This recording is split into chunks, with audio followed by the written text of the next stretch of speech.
All right, guys, welcome back from the break. Sorry that there was a scheduling conflict. So Redmond Cup finals will be at 3 p.m., which is roughly 35 minutes from now. I thought we'd do some interviews throughout this congress just to have some casual chat and have a bit of fun. Our first guest today, Nate Eagle, co-director of U.S. Go Congress. You may have Hello. seen him from the NDC trailer when when we aired that during the Twitch Go event in April. So people have been always been telling me he has a jawline of a man of culture. That's what we've always said. But yeah, great to have you here, Nate. Thank you, Stephen. It's good to Thanks be for joining here. us. Good to be here, my friend. Yeah, so you're the Congress co-director, right? That's right. Yeah, I'm co-directing this year with my good friend and Go rival, Diego Pierotet. I've been taking Go lessons for years from Yuan Zhou, an area teacher. And when I was about 6Q, well, like 5Q, a new student started. He was the first one newer than I was. And this guy named Diego was about the same rank. Yeah. And first I beat him, but then he started really surging on me. And so we had a good rivalry for a while until I blew right past him. Yeah, so what rank are you right now? So I'm a 1 dan. Are you playing the Open? I'm not playing in the Open. Of course. 'Cause you have to work. My rank is secure. Yeah. Have No. you but you play on these tournaments, right? I think when we first met it was I actually spent some time at your place in DC. You did? Yeah. It was for a New Year's celebration. Yeah. You make awesome tiki drinks. I am a bit of a tiki enthusiast. And when I say a bit of a tiki enthusiast, I mean that my house is undeniably the source of the highest quality tiki drinks in the whole Washington D.C. area. Wow, that's amazing. So yeah, it's great to have you here. I thought Thank we'd you. talk a little bit about Congress since you're the co-director, how it all started. As you know, organizing a Congress takes a lot of time. It pretty much starts from the previous year, and then you have to sign contracts and everything. But I'm glad that we're finally here. So all this has come to fruition. Could you tell us a little bit about how it all got started? What was the inspiration? Yeah. So the first I heard about Congress this year was when the executive director of the National Go Center, Guruji Khalsa, sent out an email saying that there was some kind of difficulty with sort of who they thought was going to host the next Congress, and wanted to know if the National Go Center might be interested. And I wrote back a very persuasive, eloquent email about why that was a terrible, terrible idea. As you would. Yeah, because the National Go Center was just getting started. We had a lot to do. Yeah. But when I went to San Diego for last year's Go Congress, Diego is my roommate, and he started saying, "So Nate, I've kind of been thinking about hosting Go Congress at William and Mary, and wanted to know if you might be willing to co-direct with me." And I said, "Well, I'm not going to tell you absolutely no, but I don't think it would be a good idea, so I'll think about it." Yeah. So the week went on. One of our core NGC people, Gary, said, "Well, if you do it, I'd be willing to volunteer to do one of the big jobs." And then I kept winning my games, and so I kept getting in a better and better mood. And You also won the poetry competition, which is great. It's true. I'm not sure exactly how much competition there was. I could possibly have been the only entry for all I know. But I did get to stand up and read aloud, and I do enjoy the sound of my own voice. But yeah, so by the end of the week, I was like, okay, let's do it. And so yeah, and the rest is history. The rest is history, yeah. So yeah, this is our first time, I believe, hosting at the William and Mary University. It sure is, yeah. In Virginia. So yeah, hopefully everything goes well. There's been a lot of planning. Obviously, I understand that you guys have gone through a lot of preparation, long nights. Are there any moments that stand out in those preparation processes? Oh, I don't know. I mean, in a way, it's just been a long and sort of, it's like you're trying to work your way through 4 dozen lists that sometimes intersect and sometimes don't. But I guess I would say the most positive part for me is that when the Go Center opened last year, I started hosting Thursday afternoons there because I had a kind of a flexible work schedule. Yeah. So I sort of work remotely for the first half of the day, and then I open up the Go Center in noon. And when I started doing that, Nathan Epstein, who is another one of my fellow students of UNJO, started coming every week. And then a guy I didn't know named Joel showed up, started playing. Yanqing Sun, Ching Bo, Jeff Fitzgerald, Eli Firster, all these people kind of came. And so we've never had like a huge crowd on Thursdays, but it became this core of people that just were like really dedicated to Go. And we were all kind of interested in working on projects and interesting things. And people had, lots of technical skills. And so, Nathan became a huge part of this broadcast, this operations this year. Joel ended up making huge contributions to the Congress website, including my favorite feature of this Congress, which is sending out pairings for the open via SMS in the mornings. And so I guess for me, that kind of core group of people that came together represents, for me, just some of the best memories of this last year. And a big reason that this Congress has so many cool things happening. Yeah, it seems like I've noticed that a lot of folks from the NGC are holding key positions during this Congress. So it's, certainly we should acknowledge their efforts. Yeah, well, and a lot of them are like new to the AGA and new to Go. Like some of these, like Eli, who was doing incredibly important work during registration, has the yellow stripe, so he's showing this is his first Congress. Oh, wow. It's people jumping in. This is Joel's first Congress. So yeah, I really am proud of how much like fresh talent and interest we're bringing. Yeah, so you just mentioned the NGC earlier. I thought we would expand a little bit more on that. I've actually never been there. I really should. It's true. It's a little sad. Yeah, things happened. We've noticed that you haven't visited. Every time I go to Maryland Open, the NGC is not open. Yeah, but anyway. Fair. The National Go Center has been one of the newest and I think most popular venues for Go meetups and lessons, right? What is that like? You mentioned that you run family nights every Thursday. How's the dynamic there?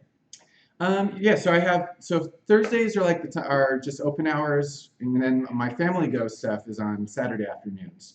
We're 1 to 3 where we have families and kids, and I have my 6-year-old Alexander who comes with me.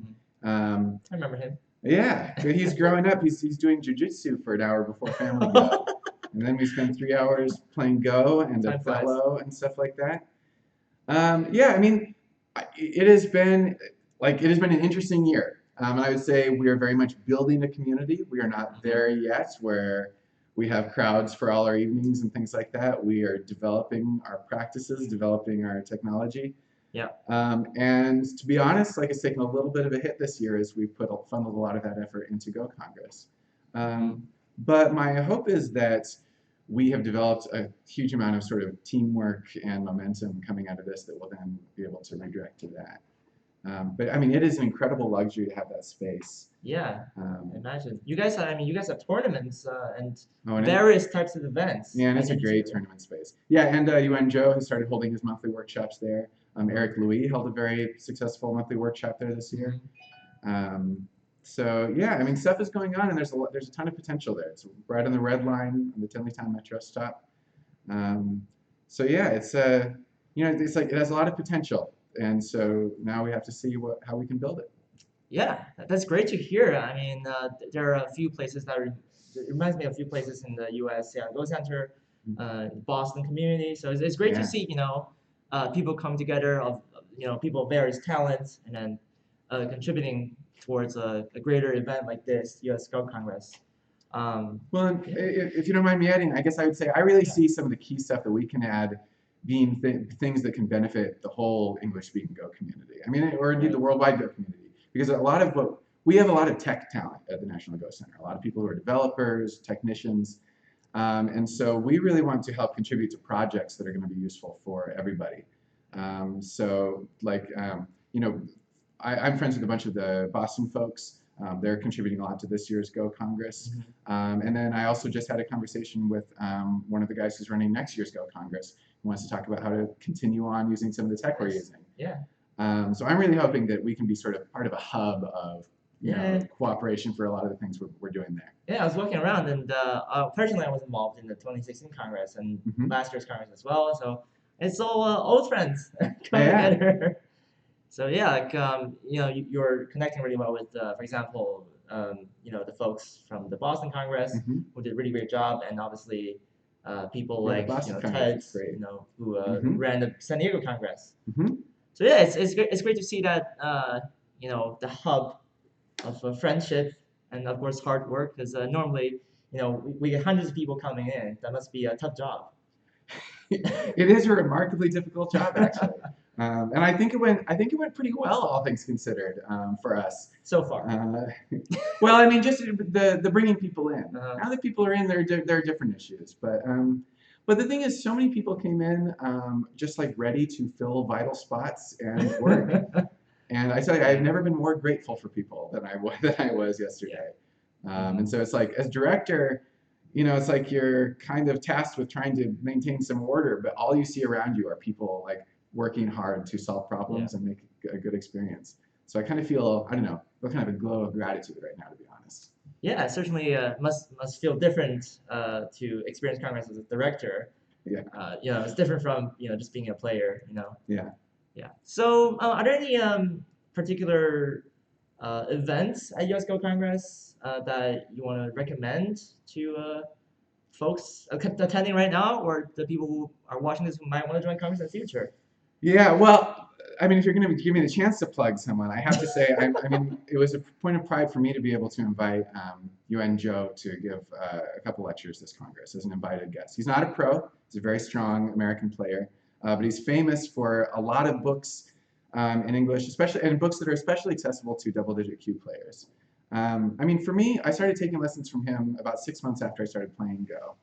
And he is a big part of why I became a serious Go player. And I actually, about 6 months in, I got kind of burned out on Go. Like, got tired of feeling terrible about myself when I would lose. I felt like there was just a lot of negativity.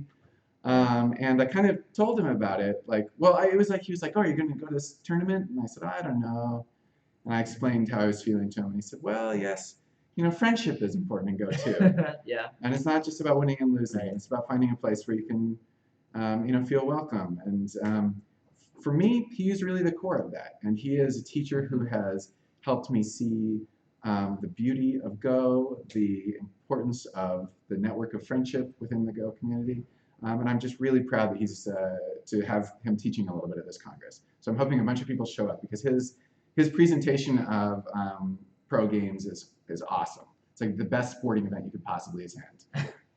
That's amazing. I mean, he must have helped you a lot during your journey to Showdown, for example. I know Showdown is a goal for a lot of people Yeah. to try to achieve.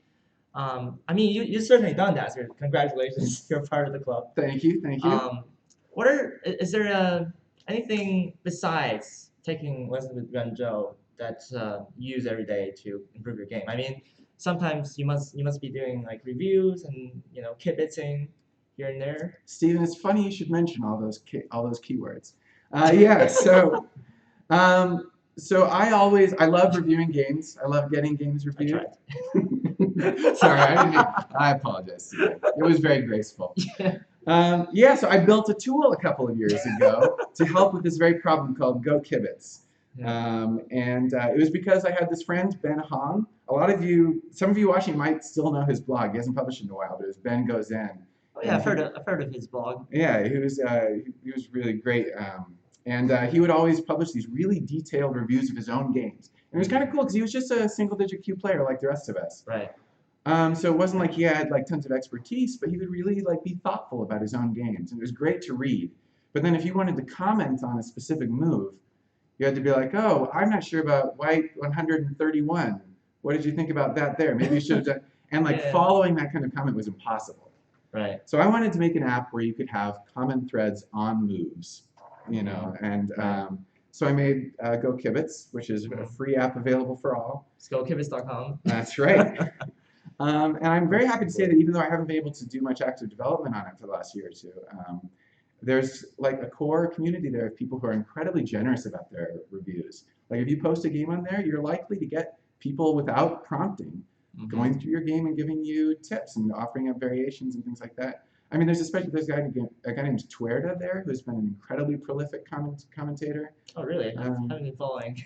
Well, it's great. And so I actually got an email out of the blue from Greg Kulovich, who's the TD for the seniors tournament this year. And he said, just wanted you to know I love Go Kibitz, and took design cues from it for my personal Go study space. And there was a photograph, and he had like a tablecloth that was like, or I'm not exactly sure, but that was the same color of like greenish blue that's on Go Kibitz. Yeah. So it's just, I don't know, I felt very grateful for that community, and really a little bit proud of that. It's certainly greatly designed. It's certainly one of my personal favorite Thank you. Kibitz websites ever, or any Go websites, to be honest. I mean, so you're quite good at that, right? I mean, you've done lots of designs for this year as well. I noticed. Well, mostly because I'm the assistant. Right. I'm supposed to work and stuff. But yeah, you're designing a lot of the badges this year. For example, I'm this badge you're wearing right now. Hold up, proud. Visible it is, yeah. Yeah, it's probably close up. I don't know how close I'm gonna be able to get. Yeah. But yeah, like you've done a lot of designs this year. I've seen the mugs, the logos, just the banners that were including this logo. Yeah. On your shirt. Yeah, I mean, so for me, I think it's really wonderful. I think a huge part of the appeal of Go is that it's beautiful, right? It's not just a game that's a thorny problem. It's a game that has kind of an aesthetic quality that brings you into a space that is much bigger than now and bigger than just you. And I think beauty is really an important part of the attraction of things that end up being meaningful experiences for us as humans. You know, we are creatures that see, and Go is a uniquely visual game. I agree. It's just a wooden board with lines and just black and white stones. Exactly. And so for me, it's very motivating to try to make design elements for Go events that bring people in, that draw people in their attractiveness. And so I really, you know, I've not been a professional developer for a number of years. I kind of moved from that into being a software engineer.